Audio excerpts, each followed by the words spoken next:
What is going on, everybody? My name is Chris, and what you're about to watch is almost an hour of Tesla's self-driving software doing pretty much everything. I did one thing, but we'll get to that. And it is actually pretty impressive. So if you see that blue steering wheel in the top left of the display, that means the car is handling all maneuvers. And if I take over, you will hear the chime and you'll know that I am driving. Now, Tesla software is currently capable of attempting pretty much every piece of driving, including highways and roundabouts and all these things that you'll see in this video. But the human is always there to take over just in case. So we get the green on this red light here and we go through. This is a double left turn lane and the car handles this really well. This is me leaving work, so I do this very often. And then you get this change over to this lane and the car handles this really well. Even if somebody's in your way, the car does a very good job of trying to find a spot here to get over.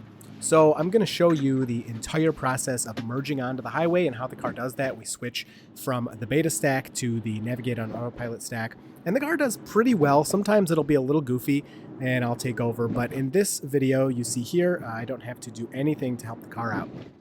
Now, if you have been enjoying these videos, please hit like and get subscribed. It does help the channel, and you'll get to see when I upload the newest stuff. We're hitting 100K this year. You guys have been going crazy subscribing. I really appreciate it. And then I didn't start off the drive recording the screen, but then, and it looks pretty bad, so I'm glad I normally record the screen. I do add it in later at some point, so that'll pop up here for you. So moving over, and the car merges into this right turn lane, turns turn signal on. Now I wish the right turn signal would come on a little earlier, and we see that a few times in this video, but for this exact instance, not that big of a deal. So we turn right, we begin merging on, and speed, comfort, everything here is really good, and the car will do a great job of finding its way to get onto the highway.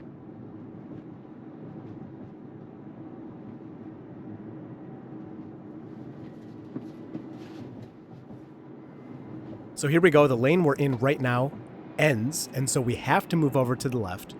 And you can see right there we have the switch to navigate on autopilot. The left turn signal is on.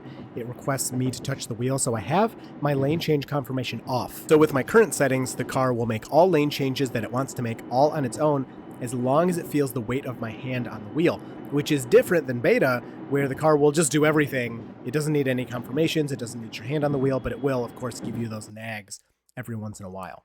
So moving through here, we're going to have another lane change over to the right to get out of the passing lane. You'll see those messages popping up here soon when I get the screen recording going. The lane changes, all of this stuff on highway is really good and really smooth and has been for a while. And that's why I don't show it all that often, because it's not that exciting anymore, and it's crazy to think about. The car is so good at driving on the highway these days, it's just not really worth watching, to be totally honest. But it is still cool to see, and if you were to watch my old driving videos before beta was a thing, I was making autopilot and self-driving videos for a few years before beta was actually released, and it was a lot of what you're seeing here.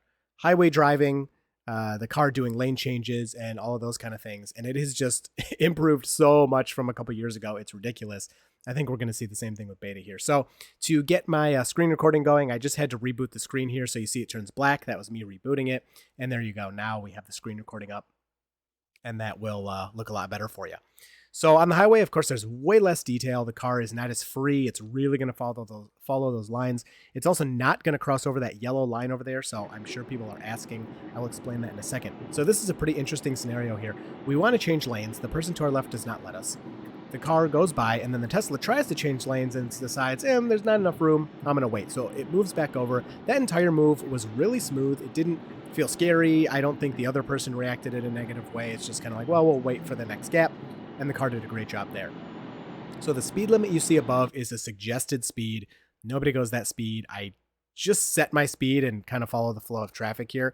And then the yellow line is a flex lane, where you can travel there when you see the green arrows when it's allowed, but navigate on autopilot in its current state will not travel over that solid line. Now here's another ability of the navigate on autopilot stack. You can see those kind of chevrons on the screen there. That's called adjacent lane speed keeping. And what my car is doing is it's seeing that the lane next to me is going significantly slower than we are, or I guess we were a second ago. And my car is reducing its speed, even though maybe the car in front isn't going that slow. It's not safe to go too much faster than the adjacent lanes, and that helps a lot when you're coming up to a stoppage up ahead that maybe your lane isn't reacting to yet, but the other lane is. So it's a really nice ability. So we're done with the highway. I did nothing that entire time. Car made all lane changes. It just completed this exit.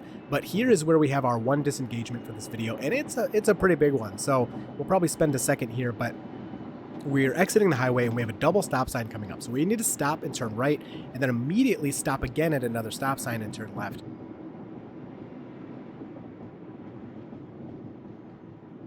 And it seems like for whatever reason, the car just does not want to stop at this second stop sign. So it does a great job stopping here, turn signal, it creeps, we make the right turn, awesome. But as it moves to the second stop sign, it's just not going to stop. You can see on the display it's not going to stop. So I just tap the brake gently, and then I drive through after stopping, and I turn beta back on. No more disengagements. I do, like I said, I change the speed here and there, and then I put the turn signal on once or twice coming up. But beyond that, the car handles absolutely everything. My only guess for the reason it was going to go through that stop sign is something with having one to back, and maybe it thought it was the same stop sign, so it wasn't going to stop again for it. I really don't know. It displayed both. I don't know why it didn't want to stop there, but it was definitely going to go through. You can see on the tentacle that it had the intent of moving through, so I had to hit the brake there. All right, now we are moving up to this triple roundabout you saw in, I believe, my last video. And this is pretty tough for the car, but it does a very good job here. So it waits for this car, slowly moves through, and really not too much awkwardness. We do have right here a strange lane change, and you can see on the display, it doesn't put a right turn signal on. It just kind of drifts into that right lane. There's nobody there, so of course, not a big deal. And then it goes pretty slow here over this bridge. I'm not sure if that's actually the speed limit or not. And then it moves through the rest of the roundabout, no problem at all. It just slides through there, and we continue on our way. And this is going to be a big chunk of driving right here where the car just does everything. There's a few stoplights. There's other cars to contend with. There's cars on the side of the road. There's all kinds of stuff. And the car just doesn't get tripped up. It just goes through all of this. And I'm just chilling with my hand on the wheel so the car knows I'm paying attention. And that's it.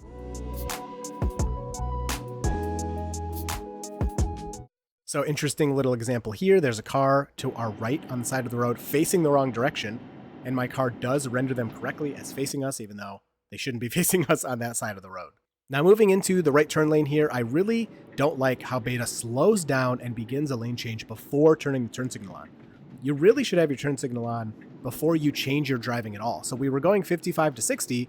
Our turn signal should be on before we begin to slow. Really big annoyance of mine. It's pretty nitpicky, but it's really annoying for other drivers.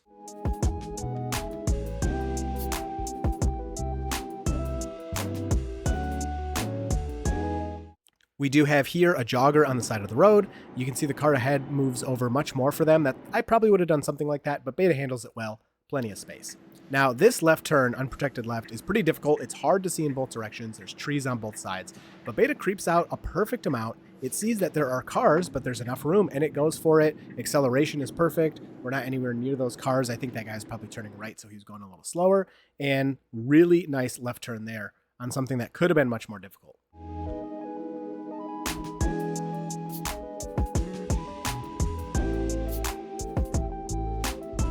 Now, as we're moving through these back roads, I do want to comment, this is the kind of driving that would give me so much phantom braking in the past, and it just isn't happening anymore. I am so thankful. And you have these bends in the road where the car will sometimes slow just a little bit, but no hard braking experienced on this drive. I can't say on 69.2 I'm not getting any of the harder braking. That's a little uncomfortable on these kind of roads, but no phantom braking. So the slowdowns might be a little more than they should be for a bend in the road or something, but nothing too dramatic. And you can see a lot of good driving here.